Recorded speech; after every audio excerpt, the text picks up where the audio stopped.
dan airnya hangat, tetapi anehnya kakiku terasa sangat dingin.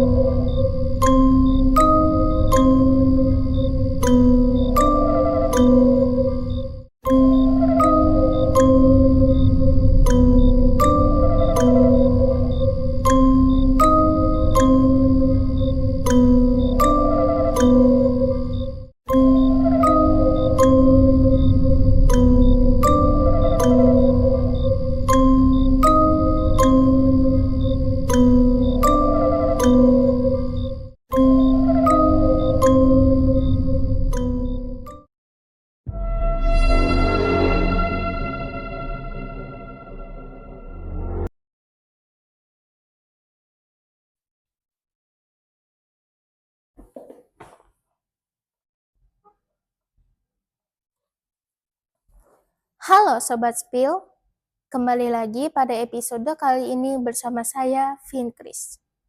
Pada episode kali ini saya akan menceritakan sebuah kisah yang dari narasumber kami yang bernama Randy.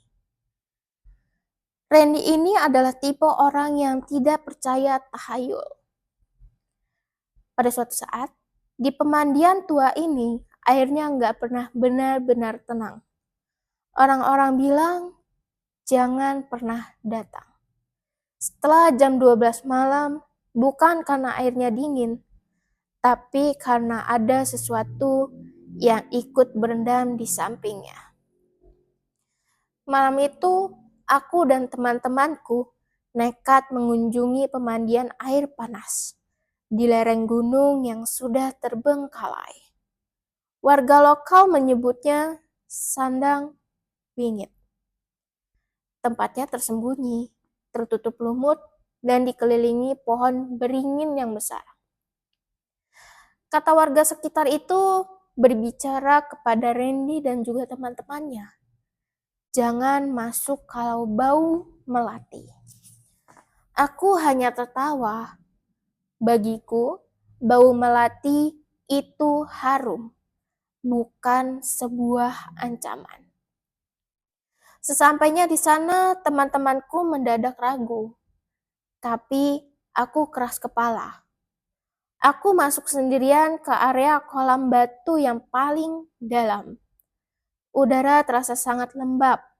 Aku merendam tubuhku dan airnya hangat. Tetapi anehnya, kakiku terasa sangat dingin. Seperti ada es yang menempel di bawah sana. Tiba-tiba, suasana yang tadinya sunyi berubah, ada terdengar suara air yang tumpah dari gayung tua. Pure. Gayung kayu yang tua itu terapung di tengah kolam. Padahal tadinya gayung itu ada di pinggir. Aku mencoba mengabaikannya. Namun, saat aku memejamkan mata, aku mendengar suara bisikan.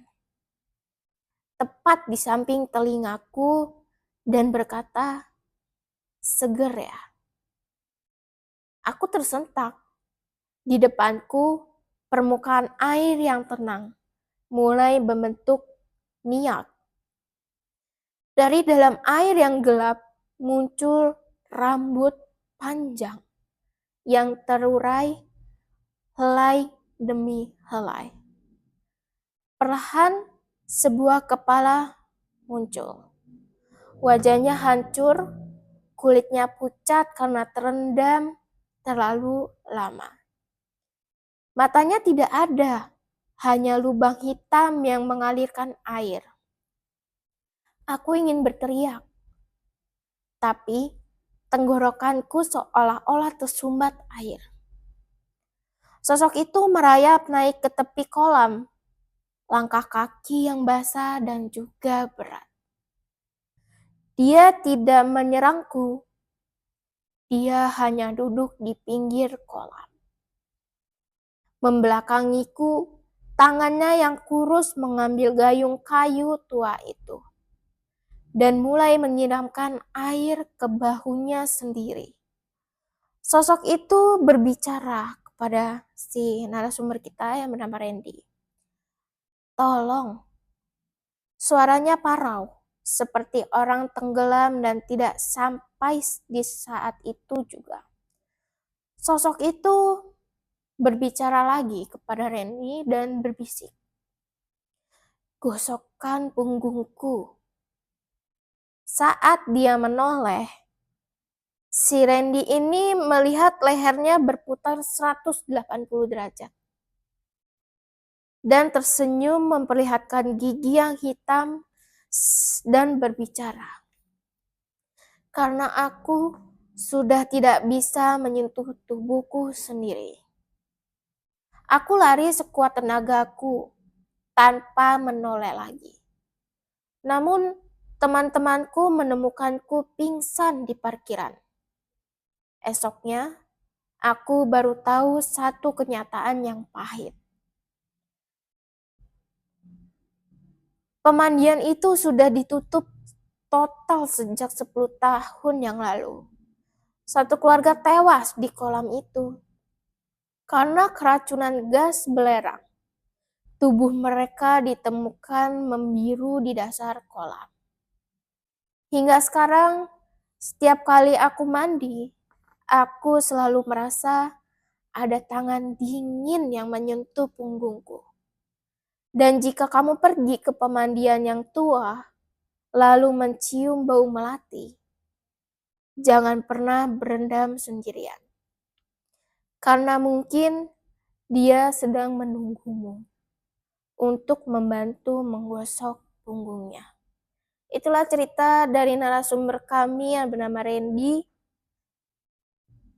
Jangan lupa tunggu keseruan cerita horor selanjutnya yang bikin merinding dan takut. Sekian, bye-bye.